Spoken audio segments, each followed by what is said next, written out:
Hello again and good evening, everybody. My name is Mark Truesdell, and if you're just watching this for the first time, you're watching Life at the Table. Well, I'm actually here at my dinner table. It's Thursday, April the 24th, 2020, and I'm very proud to join you once again.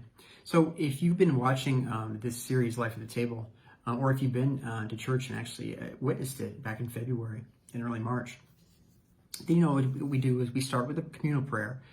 We go into a very brief sermon that's applicable to something that's going on in life. I happen to be doing a series called Faith Over Fear. I believe we're in the third or fourth week of doing so. And we're going to go ahead and start with our communal prayer. Be present at our table, Lord, be here and everywhere adored. Thy creatures bless and grant that we may feast in paradise with thee. Amen. Okay, so I'm kind of excited about tonight's sermon. It comes partially from my wife, Kimberly. She kind of had this idea and she pitched it to me, and it actually worked perfectly with the sermon that I was going to do and the scriptural passage. We're going way back in time to Exodus tonight. So we're going to be reading Exodus 4:10 to 17. This is when Moses gets approached by God, and God asks him directly to talk to the Pharaoh about letting the Israelites go. So this is Exodus 4:10 to 17.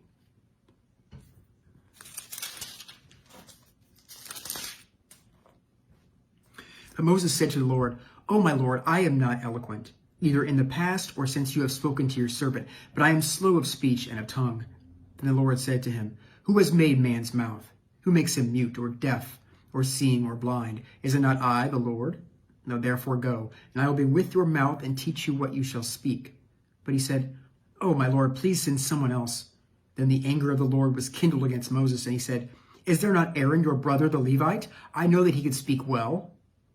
Behold, he is coming out to meet you, and when he sees you, he will be glad in his heart. You shall speak to him and put the words in his mouth, and I will be with your mouth and with his mouth, and will teach you both what to do. He shall speak for you to the people, and he shall be your mouth, and you shall be as God to him. And take in your hand this staff, with which you shall do the signs." So this is really a fascinating passage to me. It really never ceases to amaze me how shocked and amazed Moses was that one, a burning bush was talking to him, but two, how he didn't believe or didn't have enough faith in himself and in God to actually carry out the wishes of God and God the Father.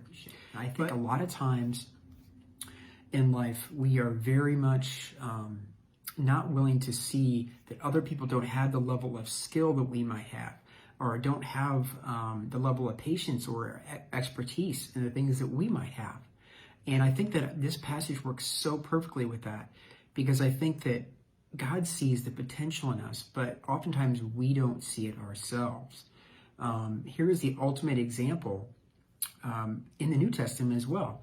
When Jesus approaches his disciples, even shows them miraculous miracles, and they still just don't get it, or what the purpose of this was, or did this even happen indeed. And he quietly, in the most magnificent style, takes them aside and says, "This is the reason why I'm doing this.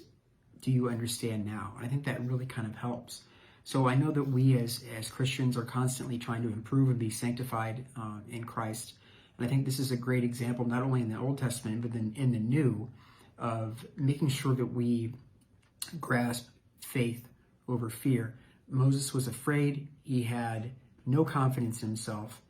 God did get a little upset, but then gave him an alternative in Aaron and through the words of his mouth. So he gave an alternative.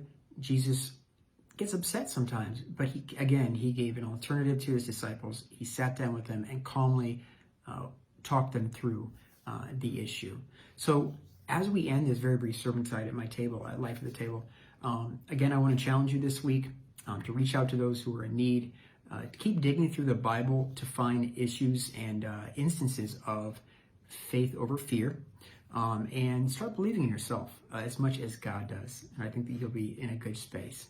Have a great week. Amen.